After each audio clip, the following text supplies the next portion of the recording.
মদিনায় মানুষ ঘন ঘন অসুস্থ হয়ে যেত।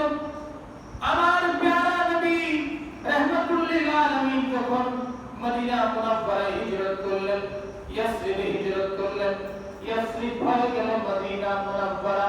আমার নবী যখন হিজরত করছেন, মদিনার ইয়াসরিবের ছোট বড় নারী পুরুষ আবাল বৃদ্ধ সবাই ঘর থেকে বের হয়ে রাস্তায় চলে আসলেন। খেজুর গাছের চূড়ায় কেউ, পাহাড়ের টিলার উপরে কেউ, আর কেউ বাড়ির ছাদের উপরে দাঁড়িয়ে আছে। সকাল থেকে দাঁড়িয়ে আছে কোন সময় রাহমাতুল লিল আলামিন তাশরীফ আনবে, মদিনায় পাকে প্রবেশ করবে। সবাই ঘুরে তাকিয়ে আছে মদিনার রাস্তার দিকে, সবার নজর কখন রাহমাতুল লিল আলামিন তাশরীফ আনবে। দেখতে দেখতে দেখতে দেখতে দেখা গেল পাসওয়া উঠে উপরে, উঠনির উপরে আমার নবী সওয়ার করে মদিনায় পাকে তাশরীফ আনছে। সাথে সাথে মদিনা পাকের ছোট বড় নারী পুরুষ সবাই মিলে আমার নবীকে মারহাবা বলে স্বাগত জানালো। তালাআল বদরু আলাইনা মিন সানিয়াতিল বিদাই ওয়াজাবাত শুকরু আলাইনা মাদআ লিল্লাহি তাআলা বলে আমার নবীকে মদিনাবাসী সবাই স্বাগত জানালো। আমার নবী মদিনায় প্রবেশ করলেন। মদিনায় প্রবেশ করে আমার নবী হযরতে আইয়ুব আনসারী রাদিয়াল্লাহু তাআলা আনহু ঘরে গেলেন।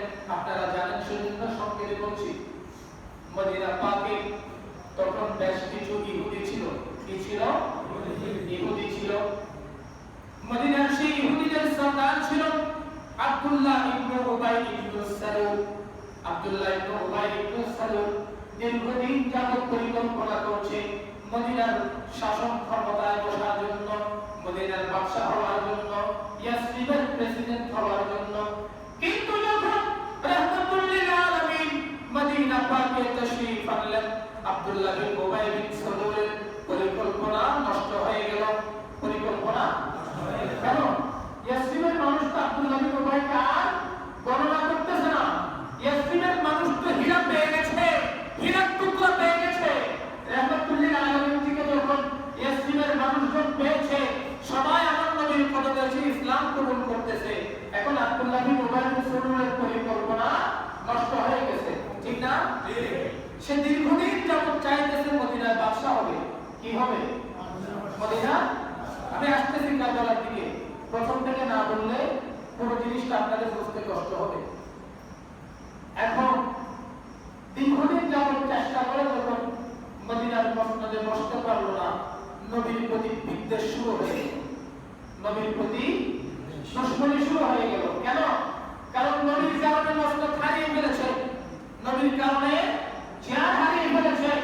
এখন নবীর প্রতি দুশমনি শুরু হলো। আব্দুল্লাহ বিন উবাই বিন সালুল আমার নবীর সাথে প্রকাশ্যে অপ্রকাশ্যে বিভিন্নভাবে বিয়াদবি শুরু করে দিল। আমার নবীর সিদ্ধান্তের বাহিরে কথা বলার স্পর্ধা দেখা দিল। কিন্তু যখন দেখলো এক পর্যায়ে আব্দুল্লাহ বিন উবাই বিন সালুলের পরিকল্পনা আর কাজে আসতেছে না, তখন মুনাফিকের রূপ ধারণ করল। তখন ইসলাম কবুলের ভান করল। উপরে ইসলাম, ভিতরে মুনাফিকি। উপরে ইসলাম, ভিতরে মুনাফিকি। আমাদের সমাজেও ওইরকম দুই মুখোশা আছে না নাই? উপরে ইসলাম, ভিতরে মুনাফিকি। আব্দুল্লাহ বিন উবাই বিন সালুল দীর্ঘদিন যাবত চেষ্টা করলো আমার নবীর ক্ষতি করার জন্য। আমার নবী যখন, আমার রাহমাতুল লিল আলামিন যখন দুনিয়াবি হায়াতের শেষের দিকে চলে আসলো, আমার নবী জাহিরি ভাবে যখন পর্দা করে ফেললেন, আমার নবীর পর্দা করার পরে খেলাফতের মসনদে বসলেন আবু বকর সিদ্দিক। কে? বলেন না কে? আবু বকর সিদ্দিক। আবু বকর সিদ্দিক কে ছিলেন? আমার নবী ডাক দিলেন, এ আবু বকর, আমি রাসূল যখন সর্বপ্রথম ইসলামের দাওয়াত দিয়েছি, বিনা দ্বিধায় বিনা সন্দেহে ইসলাম কবুল করেছো তুমি আবু বকর সিদ্দিক। আমার নবী ডাক দিলেন, এ আবু বকর, মেরাজ থেকে আসার পরে আমি রাসূল যখন মেরাজের কথা বলছি, আরবের মানুষরা আমাকে পাগল বলতে লাগলো, আরবের মানুষরা আমাকে মিথ্যাবাদী বলতে লাগলো। আরবের মানুষরা আমাকে নিয়ে হাসি ঠাট্টা করতে লাগলো। আবু জাহেল গেল আবু বকর সিদ্দিকের কাছে, আবু বকর, তোমার বন্ধু নাকি বলছে তোমার বন্ধু মেরাজে গিয়েছে, বাইতুল মুকাদ্দাসে গিয়েছে, সেখান থেকে আরশে আজিমে গিয়েছে, সাত আসমান সফর করেছে, সেখান থেকে নাকি আল্লাহর সাথে দিদার করেছে। আবু বকর সিদ্দিক জিজ্ঞেস করলো, আমার নবী কি বলেছে? আবু জাহেল বলল, হ্যাঁ বলেছে।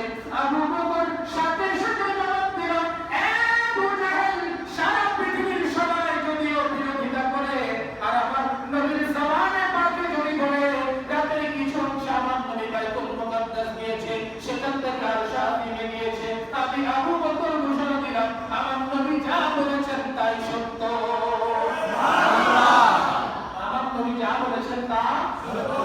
আমার নবীর দরবারে যখন পেশ করা হলো, আবু বকর আপনার কথাকে বিনা সন্দেহে বিশ্বাস করেছে। আমার নবী বলে, তার নাম আজ থেকে শুধু আবু বকর নয়, তার নাম আজ থেকে আবু বকর সিদ্দিক। সুবহানাল্লাহ। আবু বকর সিদ্দিক।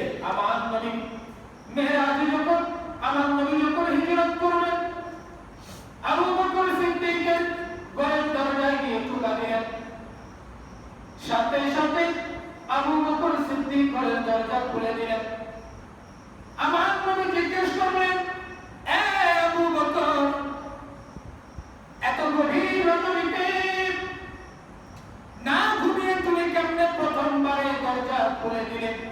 আবু বকর সিদ্দিক ডাক পড়ল, ইয়া রাসূলুল্লাহ, ইয়া হাবিবাল্লাহ, অনেকদিন আগে আপনি বলেছিলেন আবু বকর সিদ্দিক প্রস্তুত থাকিও, যে কোনো সময় আমার সাথে হিজরত করতে হবে। ইয়া রাসূলুল্লাহ, আল্লাহর কসম করে বলছি, যেদিন আপনি নবী বলেছেন আবু বকর প্রস্তুত থাকিও, ওই দিনের পর থেকে আমি আবু বকর সিদ্দিক এক রাতের জন্য বিছানার সাথে আমি পিঠ লাগাই না। বিছানার সাথে পিঠ লাগাই না। ইয়া রাসূলুল্লাহ, আপনি এসে দাঁড়িয়ে থাকলে কষ্ট হবে। আমি আবু বকর সিদ্দিক ঘরের দরজার সাথে দাঁড়িয়ে থাকতাম, দরজা ধরে আপনি ডাক দিলেই সাথে সাথে যেন দরজা খুলে দিতে পারি। আমার নবী ডাক দিলেন, আবু বকর সিদ্দিক, ও ফারুক আযম, আমি তোমাদেরকে তোমাদের কাজের জন্য, আমার প্রতি তোমাদের ভালোবাসার জন্য আমি তোমাদেরকে একটা পুরস্কার দিচ্ছি। জান্নাতে যতগুলো বৃত্ত জান্নাতে যাবে, তুমি আবু বকর সিদ্দিক এবং ওমর ফারুক তাদের সবার সরদার। সুবহানাল্লাহ। জান্নাতে বৃত্তদের সরদার আবু বকর সিদ্দিক এবং হযরত ওমর। আবু বকর সিদ্দিক এবং হযরত ওমর। মনে রাখবেন, জান্নাতি বৃত্তদের সরদার আবু বকর সিদ্দিক, হযরত ওমর। জান্নাতি জওয়ানদের সরদার ইমাম হাসান, ইমাম হুসাইন। জান্নাতি নারীদের সরদার খাতুনে জান্নাত ফাতিমাতুজ জাহরা রাদিয়াল্লাহু তাআলা আনহা। চিৎকার করে বলেন না সুবহানাল্লাহ। কোন সিদ্দিক আকবর মসজিদে নববীতে আমার নবী ডাক দিলেন, সাহাবায়ে কেরাম, আবু বকর সিদ্দিক সাধারণ কোন সাহাবী নয়। আরবের কাফেররা, মক্কার কুরাইশরা সবাই যখন আমার বিরোধিতা করেছে, আমি রাসূলের বিরুদ্ধে ষড়যন্ত্র করেছে, আমি রাসূলকে হত্যার চেষ্টা করেছে, আমি রাসূলকে যখন 3 বছর শিয়াবে আমি তালেবে বন্দী করে রেখেছে, সব সময় আমার সাথে মাল দিয়ে, ধন দিয়ে, দৌলত দিয়ে, সময় দিয়ে, ভালোবাসা দিয়ে আমার সব সময় যেই জন পাশে থেকেছে, সেই জনের নাম আবু বকর সিদ্দিক। সেই জনের নাম আবু বকর সিদ্দিক। 2 বছর 3 মাস পর্যন্ত শাসন করলেন। কয় বছর? 2 বছর 3 মাস শাসন করলেন। তারপরে আবু বকর সিদ্দিক যখন ওফাত বরণ করলেন, খেলাফতের মসনদে বসলেন হযরত ওমর। কে? হযরত ওমর। জিনিসটা কি? আমার নবী ডাক দিলেন,